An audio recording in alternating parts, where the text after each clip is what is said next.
Okay, hey YouTube. I'm James, and I got second at a remote regional this past weekend with 200 players, and I played Tenpai Dragon. So let's get right into the deck. So for the monsters, I played 3 Chandra, 3 Pydra, and 2 Fadra.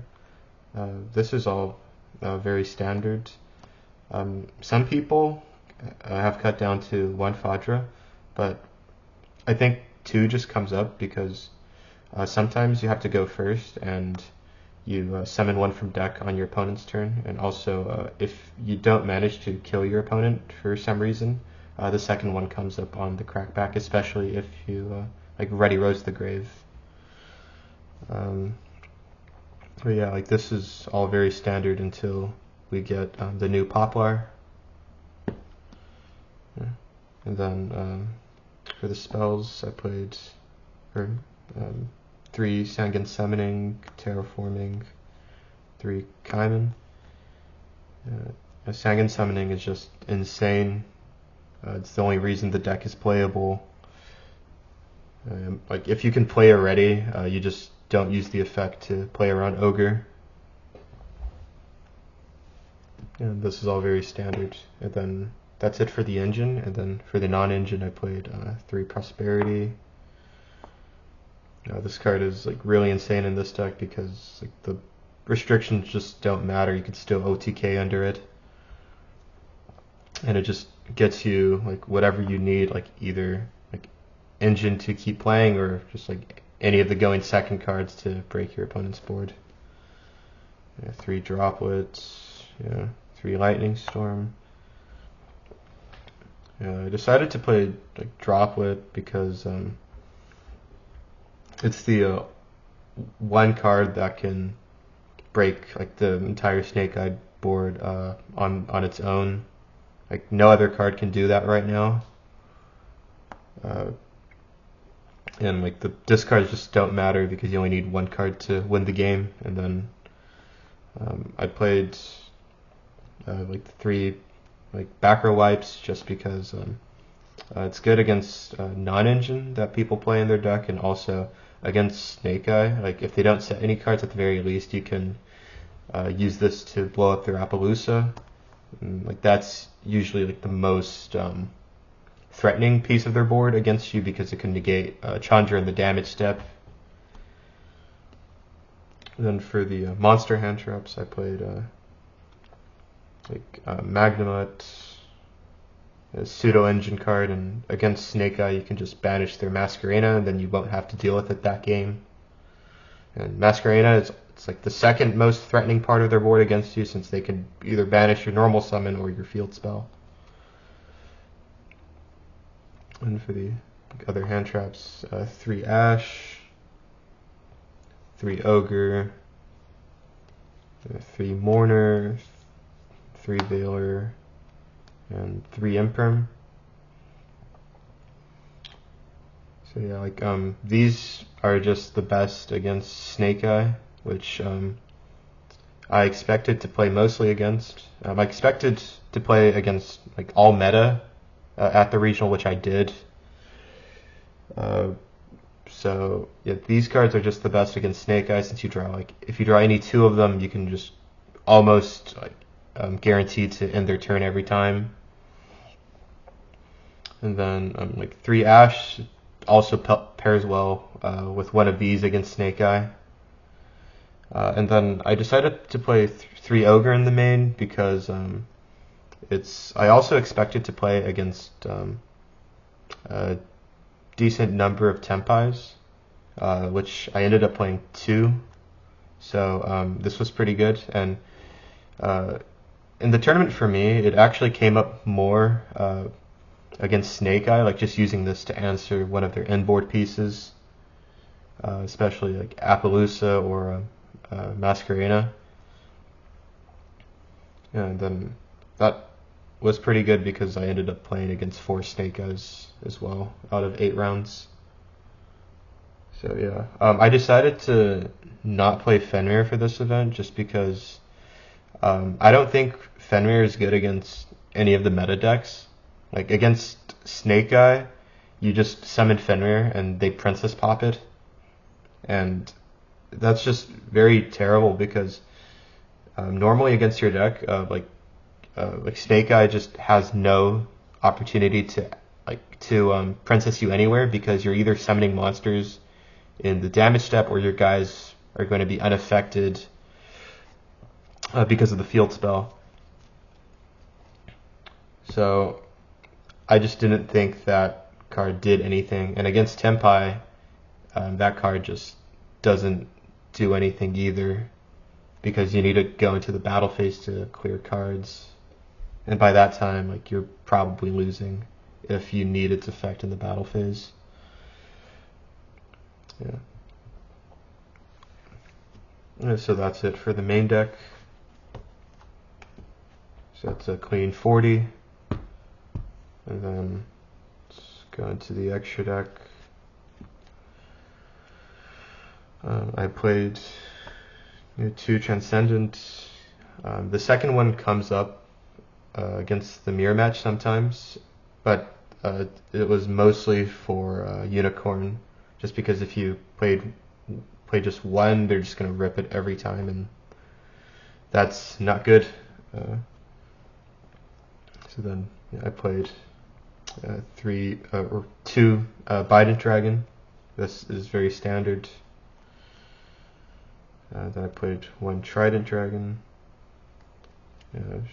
Just use this to kill like almost every time. Yeah. And 1 Q Belt. Just outs, problem cards can be useful. Spot removal, although it didn't come up for me this tournament. 1 Meteor Burst. This is pretty much a smaller version of this, so whenever you can't make this, you make this, and then all of your plays are protected. And this, if you play this in your extra deck, it also ensures that like 1 Chandra can OTK through anything,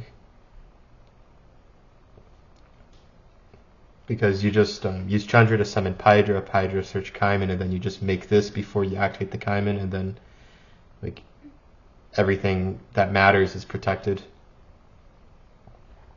I played Black Rose. Now, this came up once. I just made this against a Snake Eye opponent after like dealing with Appaloosa, and this just cleared his entire board. He didn't expect me to make this. And also played 1 Ruddy. This is a backup plan for when you can't OTK a Snake Eye opponent because they either have too many bodies, you don't have enough engine, or they made one of the 2 rank 1 birds.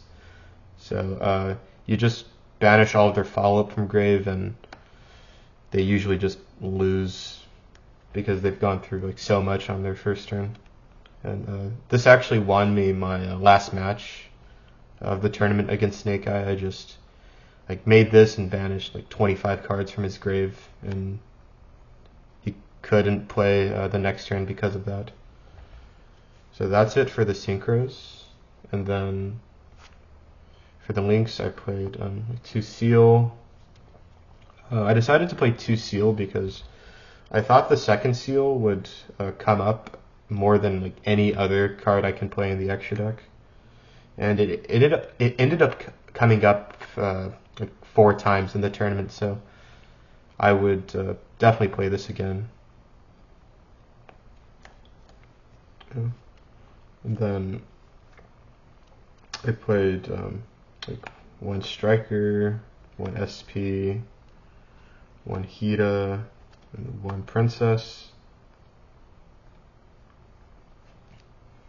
So I did not decide to play the Zealantis package just because I didn't have it ever come up in testing, because like the situation like in which you would actually go into it is oddly specific, just because you have to have an extra body and your opponent has to have an extra body and you have to be under barrier, otherwise you would just like go into battle phase and make all of your synchros. So I just never had that come up. but it's still nice to play these just to extend in like weird game states. I had like Hida come up once today, but I didn't have Princess come up. But I would probably cut this for like Typhon or Samurai Destroyer. And here's a token for the Nibiru I play in the side deck.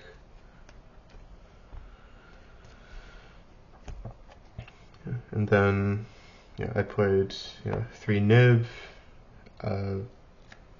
This is just like a very safe card to side against Snake Eye when you don't know whether they're going to send you first or second, because if you go first, you could still use it just to like keep yourself alive and just kill them the next turn.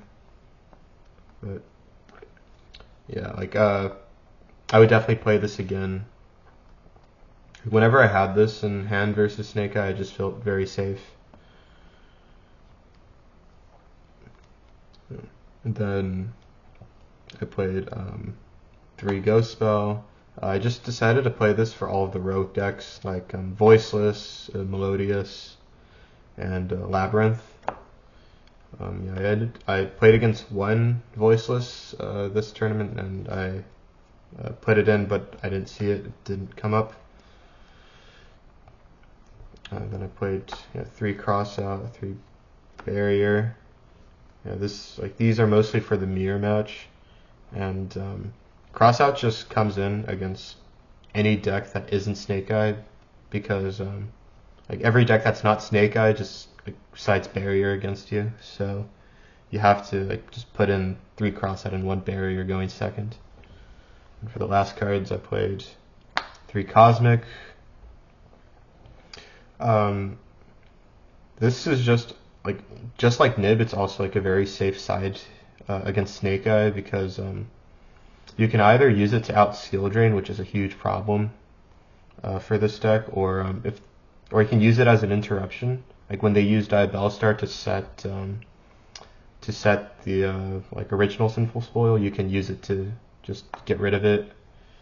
And yeah, it's just like a very solid interruption. And and then like going second, like when you're choosing to go second, you just like put these in along with the Lightning Storms and the Duster, just to like have as many outs to skill drain as possible, because that card is such a problem. And that's it for the deck. So as for shoutouts, I'd like to shout out my team, Frozen Card Gaming, best team. Thank you to everyone for play testing with me and helping me build the deck. And thank you.